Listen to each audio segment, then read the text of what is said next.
आज आपण सर्वजण या जनाक्रोश आंदोलनामध्ये सहभागी झालेले आहेत आणि या महागाईच्या विरोधात आपण सर्वजण रस्त्यावर उतरलेलो आहोत। मंडळी, गेल्या 2-3 महिन्यापासून या देशाची परिस्थिती निर्माण झालेली आहे।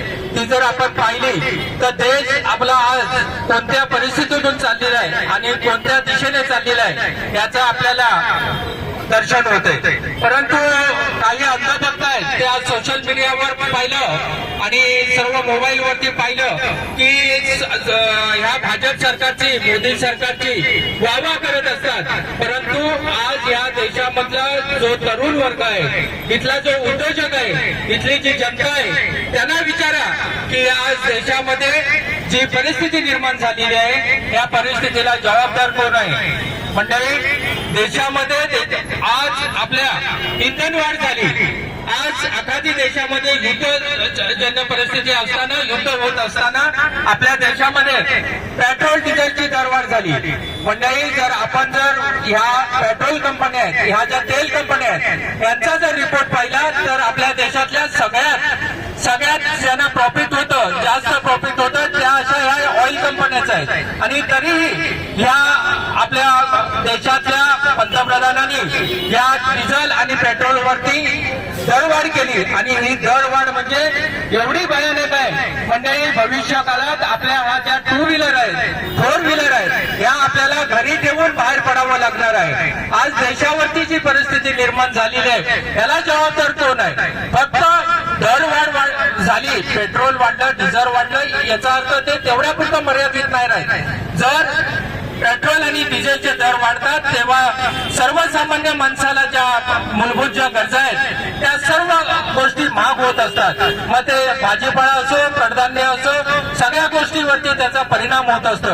आणि आज भाज्यांचे जे दर पाहिले, जर तुम्ही भाजी घ्यायला जर मार्केटमध्ये गेलात तर भाजीवाला तुम्हाला पाव किलोचे भाव सांगतो, कारण त्याला पण 1 किलोचे रेट सांगते वेळी भीती वाटत असते। आणि अशी ही परिस्थिती आहे। आज तुम्ही 15 दिवसापूर्वी ह्या ज्या शाळेच्या बस आहेत त्या शाळेच्या बसचीही बसवाढ झालेली आहे, हेही तुम्ही पाहिलंय। आज पेपरला पुढच्या 7-8 दिवसामध्ये ह्या रिक्षांचेही भाववाढ 15 ते 20% होणार आहे। ज्या सलून मध्ये आपण नेहमी दाढी करत असतो त्याची न्यूज आज पेपरला आहे की तेही 15 ते 20% दरवाढ करणार आहे। मंडळी, आज सर्वसामान्य माणसांचं कंबरड या दरवाढीने, या महागाईने मोडलेलं आहे आणि याची जड प्रत्येक घरातल्या कुटुंबाला लागलेली आहे। आज एका घरामध्ये नवरा बायको 2 मुलं जर हा जर संसार असेल तर त्याला आज एकाच्या जीवावरती ते कुटुंब पोषणं मुश्किल झालेलं आहे।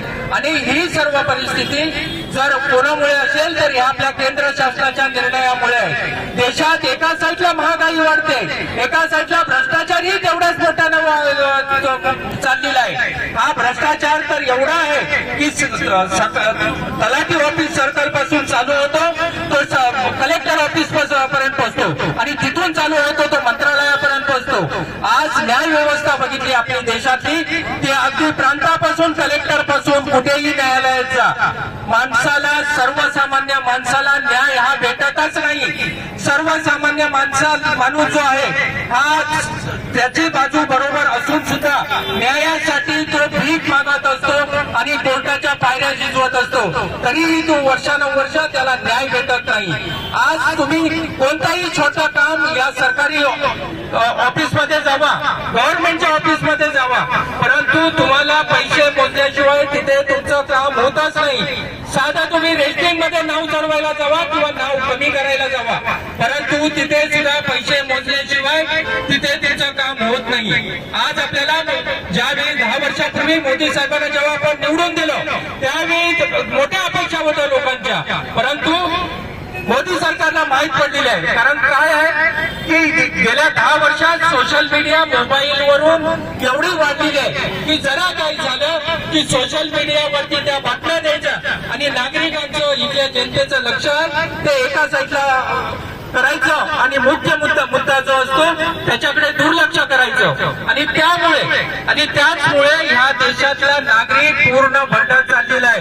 प्रत्येक दिवशी गरीबातला गरीब माणूस जो आहे हा गरीब होत चाललेला आहे आणि श्रीमंत माणूस जो आहे तो अधिक पैशावाला होत चाललेला आहे. म्हणजे आता हा सगळा म्हणजे प्रत्येक डिपार्टमेंट प्रत्येक गोष्ट जर तुम्ही भ्रष्टाचाराची जर विचार केला तर काय झालेलं आहे या केंद्र शासनाला आणि या महाराष्ट्र शासनाला.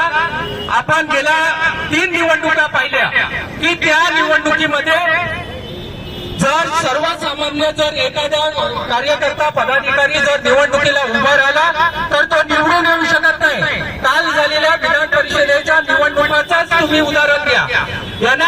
यांना तुम्ही निवडून द्या, यांना निवडून देऊ नका. यांना माहिती आहे की निवडणूक कशी जिंकायची.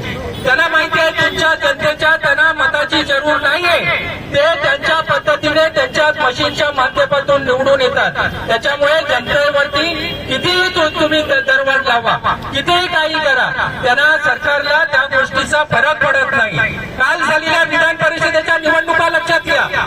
त्या निवडणुकामध्ये 17 सीटसाठी फॉर्म भरले गेले आणि जेव्हा अर्ज घ्यायची पाठी यायची वेळ होती तेव्हा या महाराष्ट्रातल्या 7 सीट ज्या आहेत विधान परिषदेच्या त्या बिनविरोध होतात.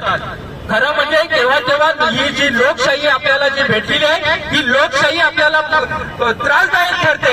कारण जो उमेदवारी अर्ज भरतो त्याच्यावर दबाव टाकून त्याला अर्जापाठी घ्यायला लावतात. आज सेनेच्या आमचे 3 उमेदवारांनी अर्जापाठी घेतले.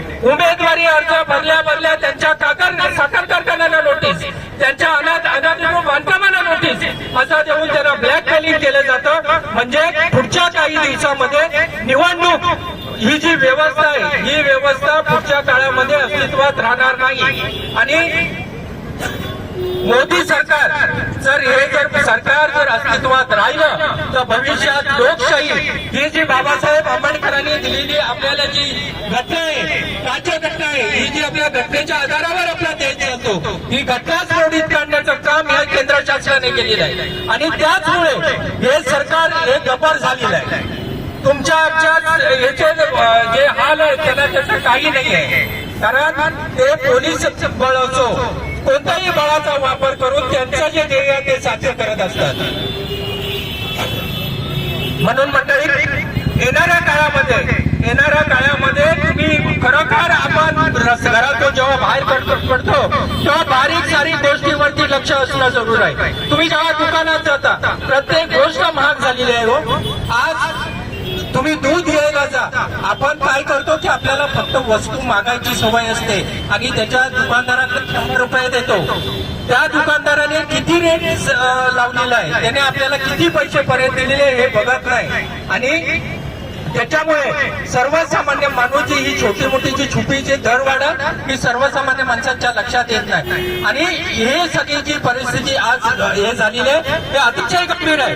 देशातला तरुण वर्ग आज विद्यार्थी लोक जे आहेत ते बाहेरच्या देशात शिकायला चाललेले आहेत आणि तिकडेच काही कारण त्यांना या देशात परत यायचं नाही. सकाळी उठलं तर तरुण काय बघतो, आज काय दिल्लीमध्ये मोर्चे, आज काय एखाद्या कॉलेजमध्ये मोर्चे, आज काय हिंदुत्वावरती मोर्चे. आणि त्याच्यामुळे हा जो तरुण पिढी आहे ही आपली बरबाद झालेला आहे याच्यामध्ये. त्याच्यामुळे तरुण पिढी आपल्या हा देश सोडून चाललेला आहे. देशातला उद्योजक हा मोठ्या प्रमाणावर बाहेर गावी शिफ्ट होतोय आणि त्याच्या विपरीत घडतंय. काही जे मोजके बिल्डर लॉबी आहे किंवा उद्योजक आहेत हे देशाला लुटण्याचं काम करत आहे. अनेक गोष्टी आहेत की या देशात आपण गरीब करत चाललेलो आहे आणि या सरकारमुळे आपण आपल्या देशाची प्रगती खूप मंदावत चाललेली आहे. आणि जर भविष्यात या जर सरकारला खाली उतरवलं नाही तर आपल्याला पुढचे दिवस जे ते अतिशय भयानक असणार आहे. आज जे बाहेरच्या देशामध्ये आपल्या आजूबाजूच्या शेजारच्या देशामध्ये जे चाललेले आहे तिथले सरकार तिथली पार्लमेंट ताब्यात घेण्याचं काम चाललेलं आहे. उद्या भविष्यात ही वेळ आपल्या देशावर येऊ नये त्यासाठी वेळीच या सरकारला आवरणं जरूर आहे. आणि जर नाही आवरलं तर ही शिवसेना या जनतेसाठी रस्त्यावर उतरायला आणि याच्यापेक्षाही भयानक असं उग्र आंदोलन या शिवसेनेच्या माध्यमातून या जनतेसाठी केलं जाईल अशी मी ग्वाही देतो. इथे संपतो. जय हिंद, जय महाराष्ट्र.